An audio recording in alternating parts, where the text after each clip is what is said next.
isn't eating that much protein dangerous? Won't you damage your kidneys? And what about gluconeogenesis?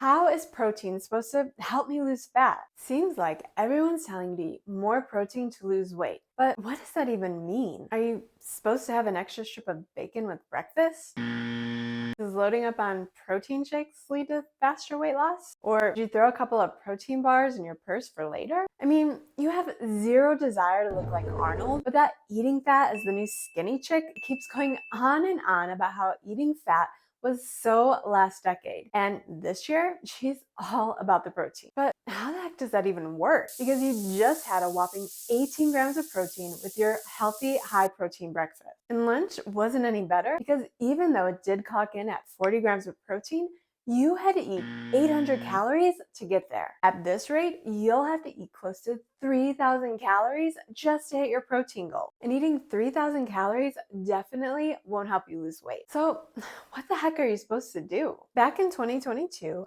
after regaining half of what I lost with low carb, I was back to the drawing board. Sure, keto and intermittent fasting were good to me for nearly half a decade, but once my stressed out hormones said enough, they meant it. But after hopping from plan to plan for going on 3 decades, I was at my breaking point with diet. I even considered giving up forever, living out my days in an oversized muumuu with ice cream stains dripping down the middle. Thankfully, I let those desperate feelings pass and got back to working towards a healthier version of me. Only this time, my strategy changed completely. I transitioned from a life where over restriction was my norm to just eating what I wanted. And it looks like this swap even worked out for me. When I say that I ate whatever I wanted, that doesn't mean that I threw caution to the wind and ate only potato chips and pizza. Because even this former yo-yo dieter learned eating like that would never work decades ago. I finally figured out the secret to making all of my favorite foods work for my fat loss plan is sticking to my calorie budget. But I also quickly learned that eating in a moderate calorie deficit is way more difficult when I only eat the foods I love without putting much thought into their macro breakdown. And that's where protein comes in. Because aiming to eat at least my goal weight in protein each day left me feeling more satiated on less calories, which means I have room in my calorie budget for some of my favorite treats most days. And the good news about not feeling guilty whenever I indulge in the foods that I love, I no longer feel like I am constantly on a diet. And that mental shift alone was enough to help me stick to a plan long enough to get some pretty spectacular results. But I won't lie, figuring out how to get enough protein at the beginning wasn't easy, mostly because more than 70% of the food supply is made up of ultra-processed foods. And in case you haven't noticed, ultra-processed foods don't contain a whole lot of protein. But even the versions that do,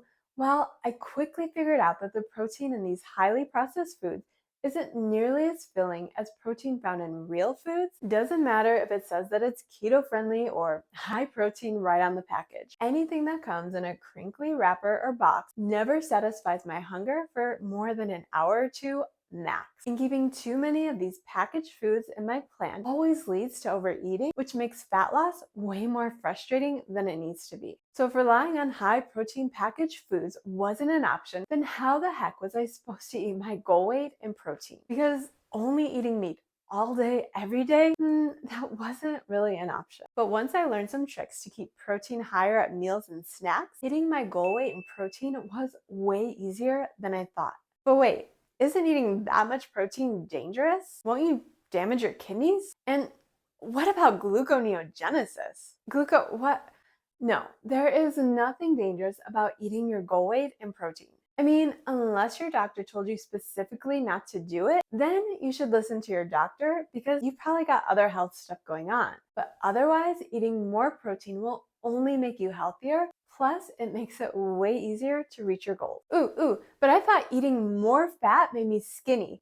Eating fat is the new skinny girl? How is protein supposed to help me lose fat? Yeah, I used to think that too. And eating enough fat is still super important for your hormones, but hitting your goal weight in protein makes it way easier to eat less. You gotta eat less if you wanna weigh less. Plus, it helps you maintain lean muscle, which makes it easier to eat more while eating less. Because you want to stick closer to a moderate deficit if your goal is to maintain what you lose. Can I get back to how I eat 150 grams of protein now? The first trick I learned to stay on track is to start the day strong with a minimum of 30 grams of protein at breakfast. For a long time, a protein shake was my go-to, mostly because it's easy and I'm not always hungry first thing. So drinking a protein shake before my morning workout was an easy way to start the day with close to 30 grams of protein. And on the 3 to 4 days each week that I go to the gym right after rolling out of bed, I still drink a protein shake first since that's what works for me. On rest days, I start my day with a brisk walk.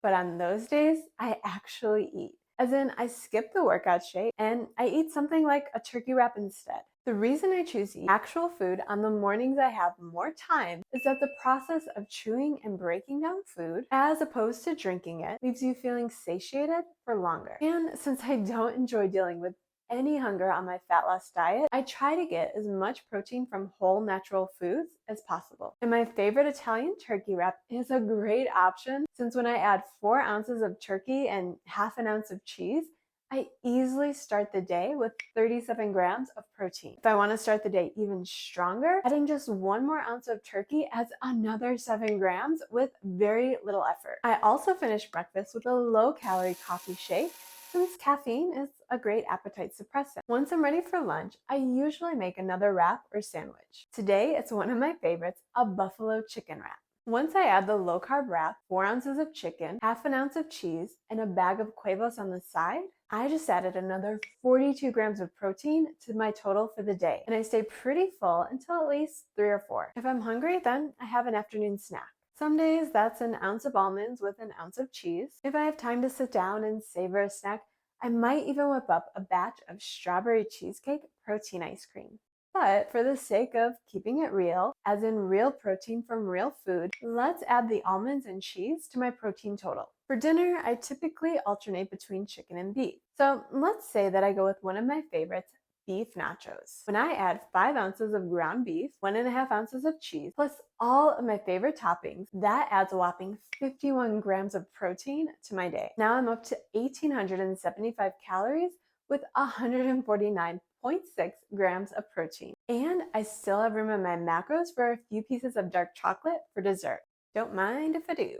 But if 1,875 calories is too rich for your blood, then just get rid of some of the chips or ditch a little extra fat to keep the protein but lower the calories. While some of my choices differ from day to day, to be honest, I found that I'm most successful when I'm consistent with eating the same rotation of foods most days. But once I found the combos that work for my macros and I learned how to fit in all of the foods I love, fat loss process pretty much went on autopilot. I get consistent results and never have to worry about falling off track. Mostly because I never really feel like I'm on track. I just live my life while eating the foods I love in a more strategic way. But the key to eating this much while continuing to lean out is I've also built my lifestyle in a more strategic way. I quit all of the diet tactics that make fat loss more difficult and instead incorporate more of the stuff that works for long-term results. And while I could just sit here and tell you everything I did to drop 40 pounds after nothing else worked, I'd rather just show you because that is way more entertaining. You can start with this video to learn the 1-minute habits I added to my routine that make